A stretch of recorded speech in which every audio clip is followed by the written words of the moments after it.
നമസ്കാരം. ദേശീയം സർവ്വദേശീയത്തിലേക്ക് ഏവർക്കും സ്വാഗതം.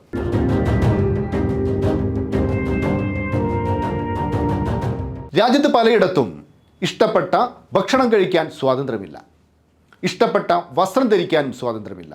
ഇപ്പോഴിതാ ഇഷ്ടപ്പെട്ട കൊടി പിടിക്കാനും സ്വാതന്ത്ര്യമില്ലാതായിരിക്കുന്നു. കൊടിക്ക് വിലക്കേർപ്പെടുത്തുന്നത് BJP അല്ല, കോൺഗ്രസ് ആണ്.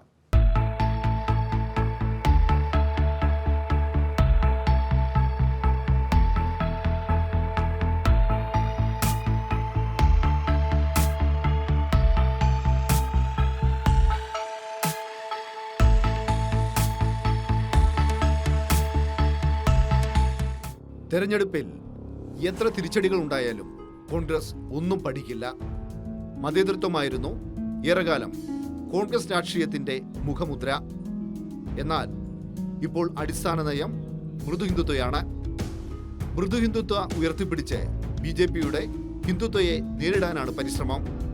ഈ കഠിന പരിശ്രമത്തിൽ ഉത്തരേന്ത്യയിലും പശ്ചിമേന്ത്യയിലും കിഴക്കൻ ഇന്ത്യയിലും വടക്കിഴക്കൻ ഇന്ത്യയിലും കോൺഗ്രസ് ഒന്നുമല്ലാതായി. അമേഠിയിലും റായ്ബറേലിയിലും പോലും മത്സരിക്കാൻ ഇന്ന് രാഹുൽ ഗാന്ധിക്ക് ധൈര്യമില്ല. അങ്ങനെ രാഹുൽ ഗാന്ധി വയനാട്ടിലെത്തി. പക്ഷേ ഒരു നിബന്ധന, തൻ്റെ റോഡ് ഷോയിൽ ലീഗിൻ്റെ കൊടി പാടില്ല. ലീഗിൻ്റെ വോട്ടില്ലാതെ വയനാട്ടിൽ ജയിക്കാനാകില്ല. ലീഗിൻ്റെ വോട്ട് വേണം, പക്ഷേ ലീഗിൻ്റെ കൊടി വയ്ക്കരുത്.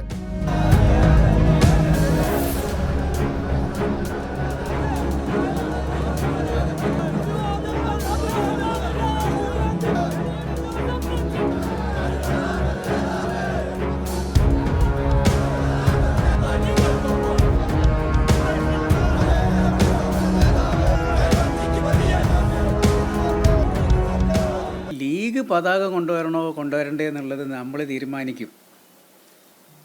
അതിൽ മാർക്സിസ്റ്റ് പാർട്ടിയുടെ ഒരു തരത്തിലുള്ള സേവയും ഞങ്ങൾക്ക് ആവശ്യമില്ല. ഞങ്ങൾ കൊടി വേണ്ടപ്പോൾ കൊടി എടുക്കും, കൊടി പിന്നെ വേണ്ടെങ്കിൽ കൊടി എടുക്കില്ല. അത് പോസ്റ്ററാണ് എടുക്കണം എന്ന് പറയുന്നതെങ്കിൽ പോസ്റ്റർ എടുക്കുക. അത് UDFൻ്റെ തീരുമാനമാണ്, അത് ലീഗിൻ്റെ തീരുമാനമാണ്.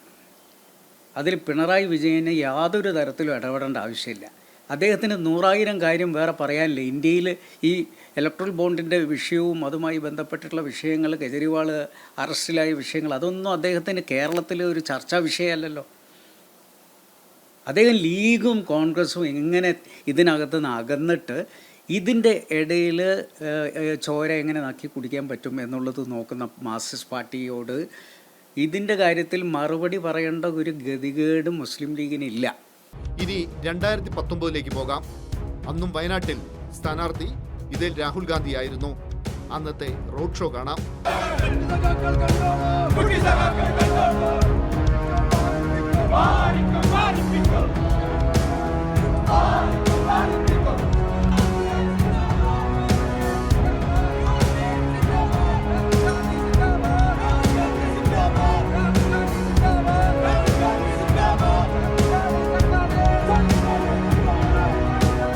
നിറയെ ലീഗിന്റെയും കോൺഗ്രസിന്റെയും കൊടികൾ കാണാം. ലീഗിന്റെ പച്ചക്കൊടി BJP ഉത്തരേന്ത്യയിൽ പ്രചാരണ വിഷയമാക്കി. മുസ്ലിം വോട്ടുകൾ നേടാനാണ് രാഹുൽ വയനാട് ചെന്ന് മത്സരിക്കുന്നത് എന്നതായിരുന്നു അന്നത്തെ പ്രചാരണം.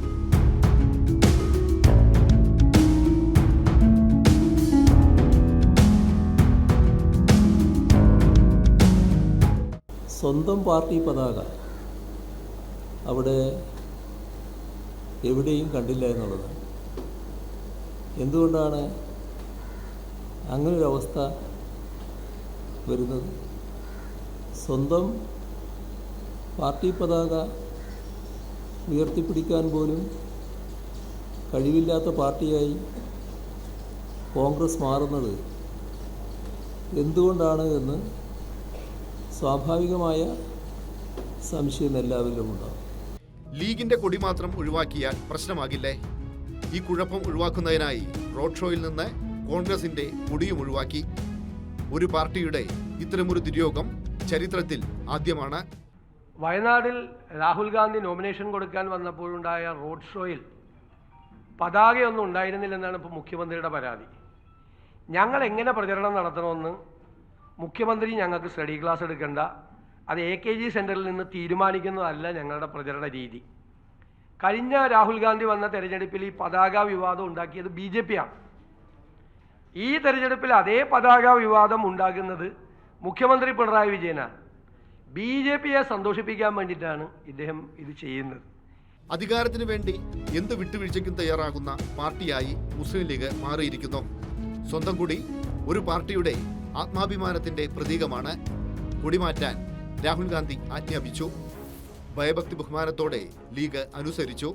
വയനാട്ടിൽ രാഹുൽ ഗാന്ധി വന്നപ്പോ ഞങ്ങളുടെ കൊടിയുണ്ടോ, കോൺഗ്രസിന്റെ കൊടിയുണ്ടോ എന്നാണ് ഇപ്പോ ഞങ്ങളോട് അവര് ചോദിച്ചുകൊണ്ടിരിക്കുന്നത്.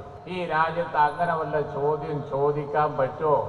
ആർക്കെങ്കിലും അങ്ങനെ ഒന്ന് ചോദിക്കാനുള്ള അവകാശമുണ്ടോ? കോൺഗ്രസിന്റെ കൊടി കൂട്ടിക്കെട്ടിയാലല്ലാതെ അത് പൊങ്ങൂല. ഈ കേരളത്തിന്റെ അപ്പുറമുള്ള ഒരു സ്ഥലത്തും അതൊന്ന് പൊക്കാൻ കഴിയില്ല. മുസ്ലിം ലീഗിന് അതിൻ്റെ കൊടി പോലും ഉയർത്തിപ്പിടിക്കാൻ കഴിയാത്ത വിധത്തിലേക്ക് കാര്യങ്ങൾ മാറുകയാണ്. അതിന് കാരണമായിട്ട് അവർ പറയുന്നത് ലീഗിൻ്റെ കൊടി ഉയർത്തിപ്പിടിച്ചാൽ അത് ഉത്തരേന്ത്യയിൽ വ്യാപകമായി സംഘപരിവാർ രാഷ്ട്രീയ ആയുധമാക്കും കോൺഗ്രസിനെതിരെ എന്നുള്ളതാണ്. സത്യത്തിൽ പച്ചക്കൊടിയില്ലാത്ത എത്ര സംസ്ഥാനങ്ങളുണ്ട് കോൺഗ്രസിൻ്റെ നേതാവിന് മത്സരിക്കാൻ? UP-യിൽ പച്ചക്കൊടി ഇല്ലല്ലോ. എന്തുകൊണ്ട് അവിടെ അമേഠിയിലോ റായ്ബറേലിയയിലോ മത്സരിക്കുന്നില്ല രാഹുൽ ഗാന്ധി? കോൺഗ്രസ് ഭരിക്കുന്ന സംസ്ഥാനങ്ങളാണ് തെലങ്കാനയും അതുപോലെ തന്നെ കർണാടകയും. ആ രണ്ട് സംസ്ഥാനത്തും എന്തുകൊണ്ടാണ് രാഹുൽ ഗാന്ധിക്ക് മത്സരിക്കാൻ കഴിയാത്തത്? അവിടെ പച്ചക്കൊടി ഇല്ലല്ലോ. ലീഗിന് സ്വാധീനമുള്ള സംസ്ഥാനത്ത് വന്ന് രാഹുൽ ഗാന്ധിക്ക് മത്സരിക്കണം. പക്ഷേ ലീഗിൻ്റെ കൊടി ഉപയോഗിക്കാൻ വേണ്ടി പാടില്ല. ഇങ്ങനെ പോയാൽ കുറച്ചുകൂടി കഴിയുമ്പോൾ മുസ്ലിം ലീഗ് കോൺഗ്രസ് സഖ്യത്തിൽ തുടരണമെങ്കിൽ അതിൻ്റെ പാർട്ടിയുടെ പേരിൻ്റെ മുന്നിൽ നിന്ന് മുസ്ലിം എന്നുള്ളത് മാറ്റണമെന്ന് കോൺഗ്രസ് ആവശ്യപ്പെടില്ല എന്നുള്ളതിന് എന്താണ് ഉറപ്പ്? ഖായിദമില്ലത്ത് മുഹമ്മദ് ഇസ്മായിൽ സാഹിബും KM സീതി സാഹിബും ഉൾപ്പെടെയുള്ളവർ ഇന്ത്യൻ യൂണിയൻ മുസ്ലിം ലീഗ് എന്ന പേരിൽ മുസ്ലിം ലീഗിനെ വിഭജനാനന്തര ഇന്ത്യയിൽ പുനരുജ്ജീവിപ്പിക്കാൻ വേണ്ടി ശ്രമിച്ചപ്പോൾ ആ പാർട്ടിക്ക് കൊടി ഏതായിരിക്കണം എന്നുള്ളതിനെ സംബന്ധിച്ച് വളരെ കൂലങ്കഷമായ ചർച്ചകൾ നടത്തുകയുണ്ടായി.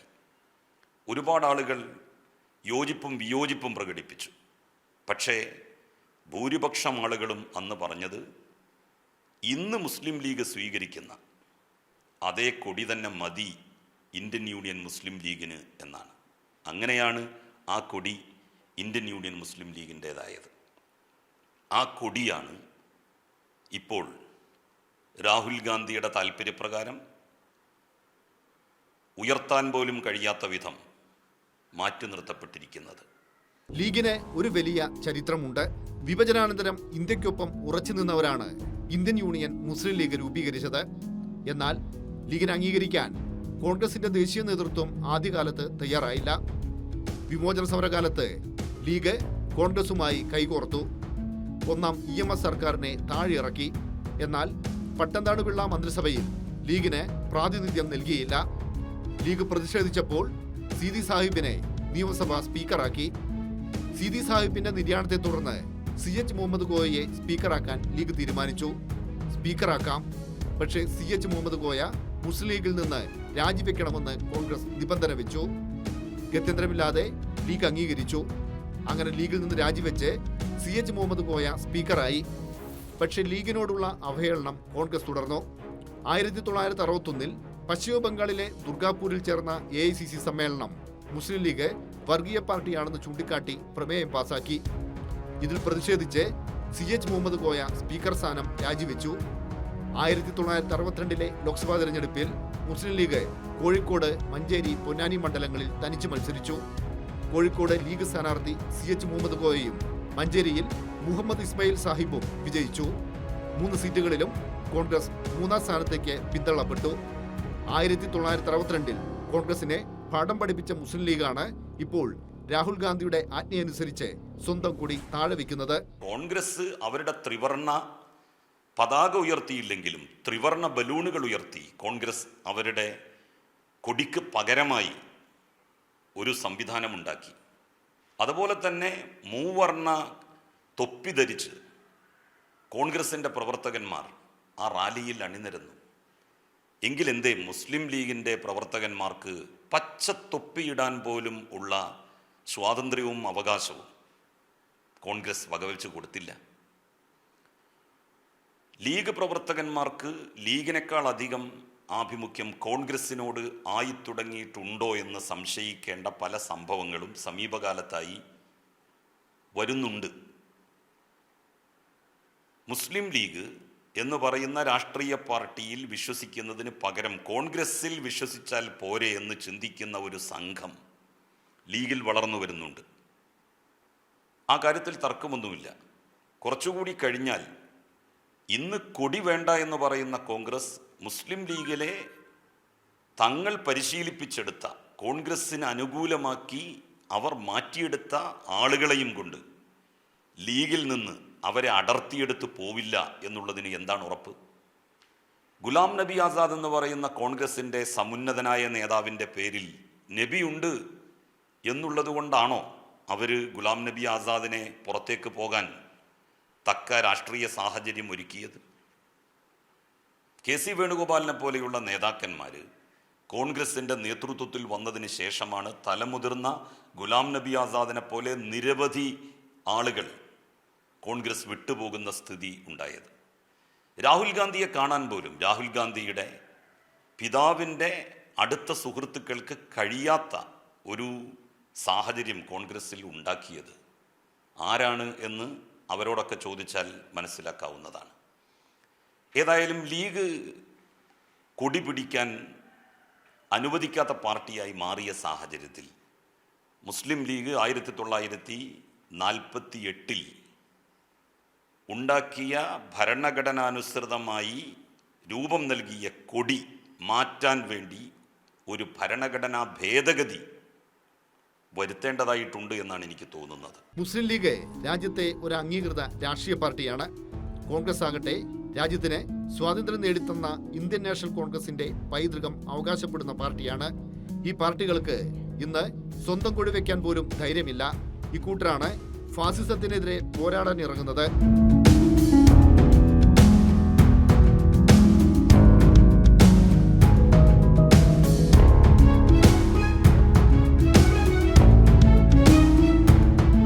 ദില്ലി മദ്യനയ കേസിൽ അരവിന്ദ് കെജ്രിവാളിനെ അറസ്റ്റ് ചെയ്യണമെന്ന് ആദ്യം ആവശ്യപ്പെട്ട പാർട്ടി കോൺഗ്രസ് ആയിരുന്നു.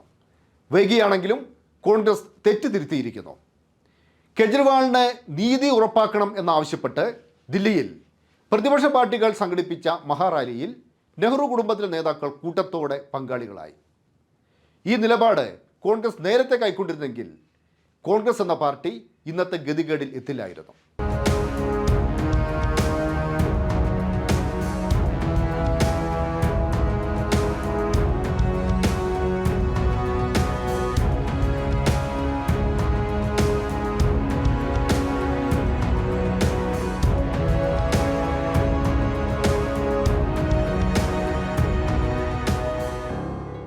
बीजेपी वाले ये कह रहे हैं कि केजरीवाल जी जेल में है, इन्हें इस्तीफा देना चाहिए। क्या केजरीवाल जी को इस्तीफा देना चाहिए?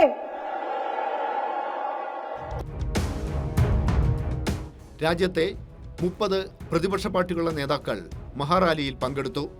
അവരിൽ സോണിയാഗാന്ധിയും രാഹുൽ ഗാന്ധിയും പ്രിയങ്ക ഗാന്ധിയും ഉണ്ടായിരുന്നു.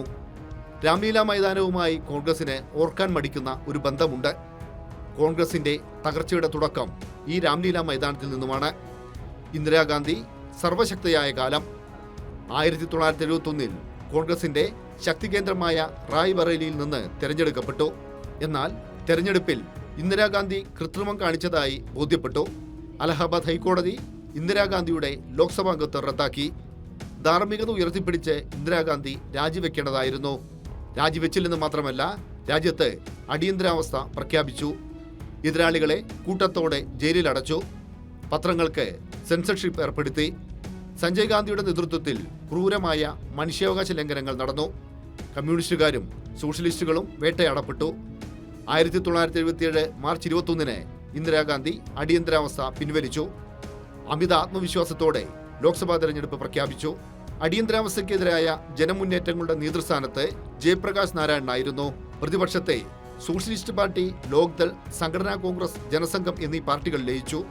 ജനതാ പാർട്ടി എന്ന പുതിയ പാർട്ടി രൂപീകരിച്ചു. 1927 ഫെബ്രുവരി 7 ജനതാ പാർട്ടി ദില്ലിയിലെ രാംലീല മൈതാനത്തിൽ വൻ റാലി സംഘടിപ്പിച്ചു. റാലിയിൽ പങ്കെടുത്തത് 5 ലക്ഷത്തോളം പേർ. റാലിയുടെ വൻ വിജയം കണ്ട് ഇന്ദിരാഗാന്ധി ശരിക്കും പകച്ചു. തെരഞ്ഞെടുപ്പിൽ കോൺഗ്രസിന് അടിപതറി. കോൺഗ്രസിന് ലഭിച്ചത് 154 സീറ്റുകൾ. 295 സീറ്റുകളുമായി ജനതാ പാർട്ടി അധികാരത്തിൽ വന്നു. റായ്ബറേലിയിൽ ഇന്ദിരാഗാന്ധിയും അമേഠിയിൽ സഞ്ജയ് ഗാന്ധിയും വൻ പരാജയങ്ങൾ ഏറ്റുവാങ്ങി. അങ്ങനെ ഇന്ദിരാഗാന്ധിയുടെ ഫാസിസത്തിന് രാജ്യം തടയിട്ടു. പതിറ്റാണ്ടുകൾക്കിപ്പുറം കൂടുതൽ ഭീതിതമായ രീതിയിൽ മറ്റൊരു ഫാസിസം രാജ്യത്തെ കീഴടക്കുകയാണ്. ആ ഫാസിസത്തിന്റെ നട്ടെല്ല് വർഗീയതയാണ്. പഴയ ഫാസിസ്റ്റ് ഭരണാധികാരി ഇന്ദിരാഗാന്ധിയുടെ മരുമകളും പേരക്കുട്ടികളും ഇന്ന് ഫാസിസ്റ്റ് വിരുദ്ധ സമരത്തിന്റെ വേദിയിലുണ്ട്.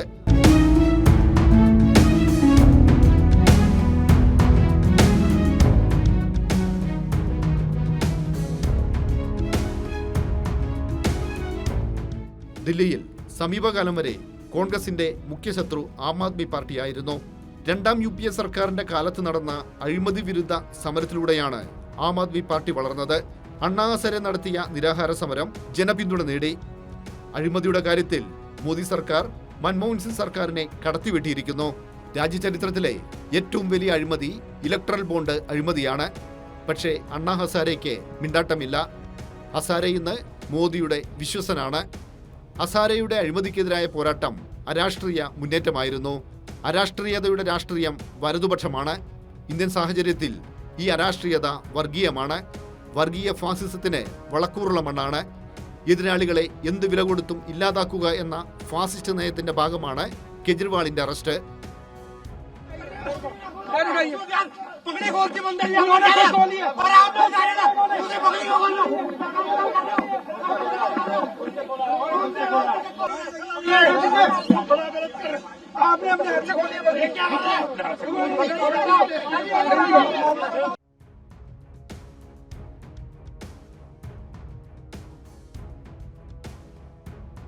ED ഇന്ന് ഗുണ്ടാസംഘത്തെ പോലെയാണ്. പ്രതിപക്ഷ നേതാക്കളെ ഭീഷണിപ്പെടുത്തും. ഒന്നുകിൽ BJPയിൽ ചേരാം, അല്ലെങ്കിൽ ജയിലിൽ പോകാം.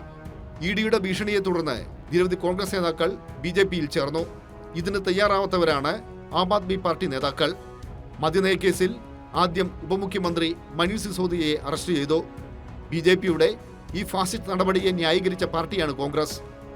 മനീഷ് സിസോദിയയെ മാത്രമല്ല, അരവിന്ദ് കെജ്രിവാളിനെ കൂടി അറസ്റ്റ് ചെയ്യണം എന്നതായിരുന്നു കോൺഗ്രസിന്റെ നിലപാട്. പക്ഷേ കോൺഗ്രസിന് നിലപാട് മാറ്റേണ്ടി വന്നു. കാരണം ദില്ലിയിലെ കോൺഗ്രസ് അടിമുടി തകർന്നിരിക്കുന്നു. അവശേഷിക്കുന്ന ശക്തിയെങ്കിലും നിലനിർത്തണമെങ്കിൽ ആം ആദ്മി പാർട്ടിയുടെ പിന്തുണ ലഭിച്ചേ തീരൂ. അവിടുത്തെ മദ്യനയവുമായി ബന്ധപ്പെട്ടുള്ള ആരോപണങ്ങൾ ഉയർന്നപ്പോൾ കോൺഗ്രസ് അവിടുത്തെ പോലീസിനൊരു ഹർജി കൊടുത്തു. അതിൻ്റെ മേലെയാണ് പോലീസ് കേസെടുക്കുന്നത്. ആ കേസാണ് EDക്ക് എത്തിച്ചേരാനുള്ള വഴിയായി മാറിയത്. അവിടെ നിന്നോ അവിടെ ഡൽഹിയിലെ പ്രധാനപ്പെട്ട മന്ത്രി മനീഷ് സിസോദിയ, അദ്ദേഹത്തെ ED അറസ്റ്റ് ചെയ്തു. എല്ലാവരും അതിനെ എതിർക്കുകയാണ്. കോൺഗ്രസ് എതിർക്കുകയാണോ ചെയ്തത്? കോൺഗ്രസ് പറഞ്ഞു, എന്തുകൊണ്ട് കെജ്രിവാളിൻ്റെ അടുത്ത് എത്തുന്നില്ല? കെജ്രിവാളല്ലേ ഇതിന് നേതൃത്വം കൊടുത്തത്? കെജ്രിവാളിനല്ലേ അറസ്റ്റ് ചെയ്യേണ്ടത്? കെജ്രിവാളിനെതിരെയല്ലേ കേസ് വേണ്ടത്? എന്തുകൊണ്ടാണ് അങ്ങനെ ചെയ്യാത്തത്? ഇതായിരുന്നു കോൺഗ്രസിന്റെ നിലപാട്. 80കളുടെ അവസാനത്തോടെ രാജ്യത്ത് സംഘപരിവാർ ശക്തരായി. ബാബറി മസ്ജിദിന്റെ പൂട്ട് തുറന്നുകൊടുത്ത രാജീവ് ഗാന്ധിയുടെ നടപടി ത്വരിതപ്പെടുത്തിയത് കോൺഗ്രസിന്റെ വളർച്ചയല്ല, BJPയുടെ കുതിപ്പാണ്. ബാബറി മസ്ജിദ് തകർക്കാൻ കോൺഗ്രസ് ഒത്താശ ചെയ്തു. അതോടെ ന്യൂനപക്ഷങ്ങളും മതേതരവാദികളും കോൺഗ്രസിൽ നിന്നകന്നു. കൂട്ടുകക്ഷി രാഷ്ട്രീയത്തിലൂടെ മാത്രമേ നിലനിൽക്കാനാവൂ എന്ന യാഥാർത്ഥ്യം മനമില്ലാ മനസ്സോടെ കോൺഗ്രസ് അംഗീകരിച്ചു. 10 വർഷക്കാലം മൻമോഹൻ സിംഗിന്റെ നേതൃത്വത്തിൽ കൂട്ടുകക്ഷി സർക്കാർ രാജ്യം ഭരിച്ചു. രണ്ടാം മൻമോഹൻ സിംഗ് സർക്കാർ അഴിമതിയിൽ മുങ്ങിക്കുളിച്ചതോടെ കോൺഗ്രസ് കടപുഴങ്ങി വീണു. രാഹുൽ ഗാന്ധിയുടെ നേതൃത്വത്തിന് കീഴിൽ പാർട്ടി ദുർബലമായി. മല്ലികാർജ്ജുൻ ഖാർഗെയെ മുൻസീറ്റിലിരുത്തി രാഹുൽ ഗാന്ധി തന്നെയാണ് ഇന്നും കോൺഗ്രസിന്റെ ചക്രം തിരിക്കുന്നത്. മോദിയുടെ വർഗീയ നയങ്ങൾക്കോ നവ ഉദാരവൽക്കരണ നയങ്ങൾക്കോ എതിരെ സമരം ചെയ്യാൻ രാഹുൽ ഗാന്ധി തയ്യാറായിരുന്നില്ല. മാത്രമല്ല, അഴിമതി നടത്താനായി BJP കൊണ്ടുവന്ന ഇലക്ട്രൽ ബോണ്ടിൽ കോൺഗ്രസും പങ്കാളികളായി. क्रिकेट में उसको मैच फिक्सिंग कहा जाता है। हमारे सामने लोकसभा का चुनाव है।